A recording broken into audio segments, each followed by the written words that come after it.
السلام عليكم ورحمة الله وبركاته. ازيكم عاملين ايه؟ يا رب تكونوا بخير. والنهاردة ان شاء الله بإذن الله هنتكلم عن اخر تحديثات في طلبات. الفيديو دوت بتاريخ 7/1/2025. فاللي هو هقول لك عن كل التحديثات اللي حصلت في طلبات في الفترة الأخيرة، وافهمك كل حاجة لو عايز تنزل تشتغل في طلبات وانت جديد، سواء بالعجلة او بالموتوسيكل. هفهمك كل حاجة ان شاء الله بإذن الله في الفيديو دون. وما تنساش تعمل لايك للفيديو وتشترك في القناة عشان يصلك كل جديد عن محتوى العجل او عن طلبات. ويلا بينا. واول حاجة هنتكلم عليها ان شاء الله بإذن الله وهي الابليكيشن. او ايه هو طلبات دوت هو برنامج وسيط ما بين المطعم وما بين العميل، بياخد الاوردرات من المطعم يوصلها للعميل. فالابليكيشن ملوش علاقة بالمطعم خالص، ولا يعني هو يا دوبك وسيط بس مش اكتر. طب عشان اقدم فيه بقدم ازاي؟ ببساطة بتشوف اي مشرف، بتشوف اي طيار ماشي في الشارع وتقول له عايز رقم المشرف بتاعك وكده، وبتخش وبتكلمه، وبتنزل بعدها بيومين بالكتير قوي عشان الاجراءات اللي بتحصل. طب دلوقتي لو انا في القاهره وعايز انزل شغل، هبقى هسيب لك لينك تحت الفيديو دون. هتخش على اللينك دوت. لو انت من القاهره وعايز تنزل زون عين شمس او مصر الجديده او مدينه نصر، هسيب لك لينك، هتخش الجروب دوت وان شاء الله باذن الله هشغلك على طول.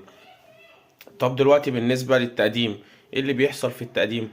اللي بيحصل في التقديم ان انت بعد ما المشرف بياخد صورة بطاقتك، وده سواء لو انت عجلة، ولو انت مكنة بياخد صورة الرخصتين مع صورة البطاقة، بيعمل عنك استعلام امني. استعلام امني ده بياخد 100 جنيه. بعد ما بيعمل عنك الاستعلام الامني وطلعت تمام، بتروح تحضر المحاضرة دي بتبقى حاجة روتينية كده ولا فيها اي حاجة، يعني بيفهمك بيانات شوية ومعلومات.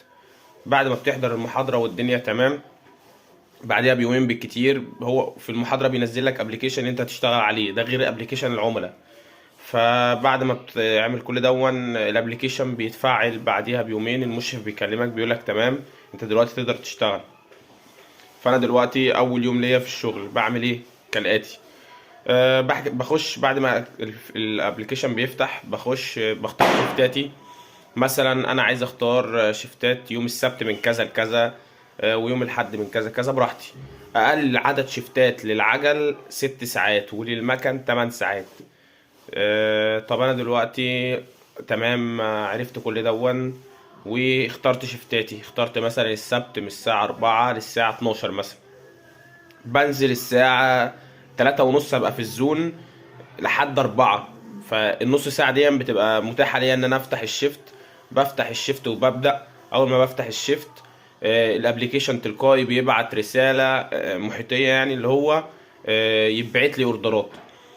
فبفضل مستني يحمل. اول ما بيبعت لي اول اوردر بقبله، او ببقى مفعل حاجة اسمها القبول التلقائي، بيقبل الاوردر لوحده.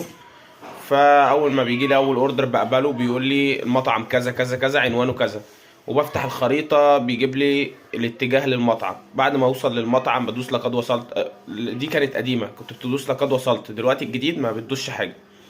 بعد ما توصل للمطعم بتخش تقول له شباك رقم كذا، اخر رقمين في الشباك. او بتقول له لو قال لك هات اخر 3 ارقام في الكود الكبير، بتقول له اللي هو الرقم الكبير اللي جنب الشباك. تمام. دي بالنسبة للمطعم. بيبقى مكتوب لك بقى ادفع للمطعم، لا تكن بالدفع للمطعم. بيبقى مكتوب لك كل حاجة في الابليكيشن. مثلا مكتوب لك لا تكن بالدفع للمطعم، يبقى الاوردر ده فيزا ومش هتدفع في المطعم. طب مكتوب لك ادفع 50 جنيه، هتدفع 50 جنيه ولا ازيد ولا اقل. طب دلوقتي في مطاعم معينة اسمها مطاعم شريكة، زي طلبات، زي كنتاكي، زي كذا مطاعم هتقابلك، تكة، كذا مطعم هيقابلك مش بتدفع فيه فلوس. المطعم ده ما بندفعش فيه فلوس نهائي. فأي اوردر بيجي لنا بناخده من المطعم دوت، سواء فيزا أو كاش، ما بتدفعش فيه فلوس وبتروح تحصل من العميل فلوس. فدون تمام كده. انت دلوقتي اشتغلت، عملت أول اوردر. بعد ما استلمت الاوردر من المطعم بتدوس استلام الاوردر. بيبعت لك بيكتب لك عنوان العميل. بعد ما بيكتب لك عنوان العميل بتدوس التنقل، بتروح متحرك على العميل. وصلت عند العميل، بتطلع للعميل الدور كذا شقة كذا. معاك ان انت تكلمه في الشات او تكلمه في الفون. بعد ما انت وصلت للعميل عايز ترن عليه بترن، تمام. مكتوب لك حصل من العميل كذا، بتحصل من العميل الرقم اللي مكتوب لك.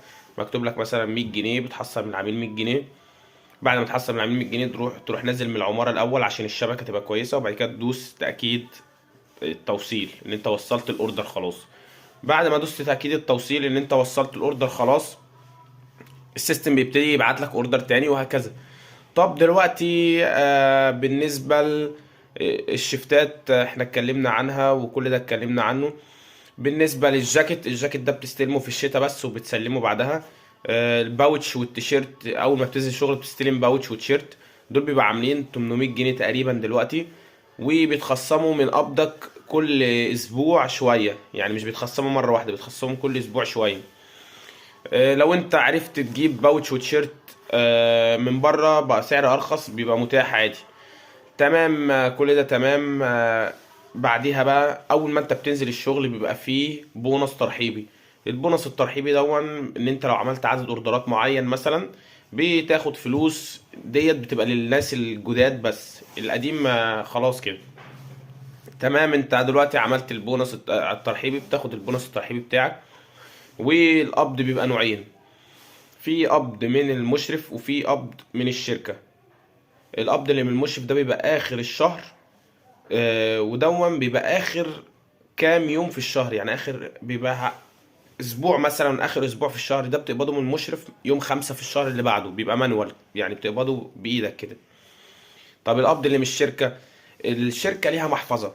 المحفظة دي بتقول لك مثلا انت دلوقتي حصلت من عميل كذا، فبيكتب لك مثلا حصلت من العميل ده 50 جنيه. حصلت من العميل ده 100 جنيه، بيكتب لك في المحفظه 150 جنيه، دي الفلوس اللي انت حصلتها. طب انت دلوقتي لازم المحفظه قبل ما توصل، او لو انت لسه نازل جديد، قبل ما توصل المحفظه ل 1000 بتروح تورد للشركه قبل ما توصل، عشان المحفظه لو قفلت على 1000 بتشتغل فيزا بس ما بتشتغلش كاش.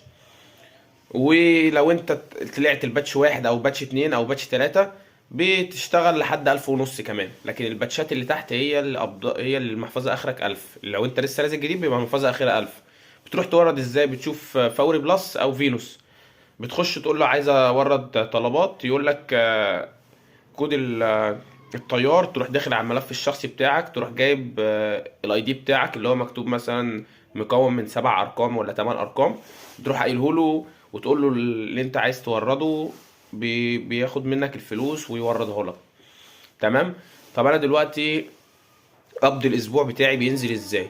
بينزل مثلا فلنفترض ان المحفظة فيها 1000 جنيه، وانت دلوقتي قبضك 900، بتلاقي المحفظة يوم الخميس اللي هو يوم قبض الاسبوعي مثلا فيها 1000، بقت شال منها 900 بقى فيها 100 بس. يبقى انت كده الشركة بتقولك ان انت كده خدت قبضك، الفلوس اللي معاك ان انت محصلها من العملاء خد منها 900 دول بتوعك، وال100 لسه بتاعت الشركة عادي. ده بالنسبة للقبض الاسبوعي. طب الاسبوع بتاعنا في طلبات بيبدأ امتى؟ بيبدأ الاثنين ويخلص الحد، يعني الاسبوع بيبدأ الاثنين واخر يوم في الاسبوع الحد، وانت بتقبض الاسبوع دون يوم الخميس اللي بعده. يعني الشركه بيبقى ليها 3 ايام، بيبقى ليك 3 ايام عند الشركه، هي بتفضل مخزناهم عندها لحد الاسبوع اللي بعده وهكذا. ده بالنسبه لطرق القبض. طب سعر الاوردر كام دلوقتي ولا ايه الدنيا؟ بص، هي بتبقى نظام باتشات. ايه الباتشات ديت؟ الباتشات ديت مثلا باتش واحد واثنين وثلاثة واربعة. انت دلوقتي ملتزم، ما بتتأخرش، ما بتغيبش، بتبقى كل الاوردرات اللي بتجيلك والكلام دون هتبقى على باتش واحد عشان انت ملتزم.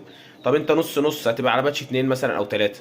طب انت مضيع الدنيا خالص وما بتقبلش الاوردرات اللي بتجيلك كلها وبتتأخر وبتغيب عن الشيفت والكلام ده، هتبقى باتش اربعة. لو انت لسه نازل جديد هتبقى باتش خمسة. تمام. ديت التسعيرات. طب التسعيرات بتبقى ازاي؟ كل زون وبيبقى فارق عن التاني، مثلا ممكن 2 جنيه في الرينج ده كده. فانا زون مثلا زي مصر الجديدة اغلى من عين شمس ب 2 جنيه.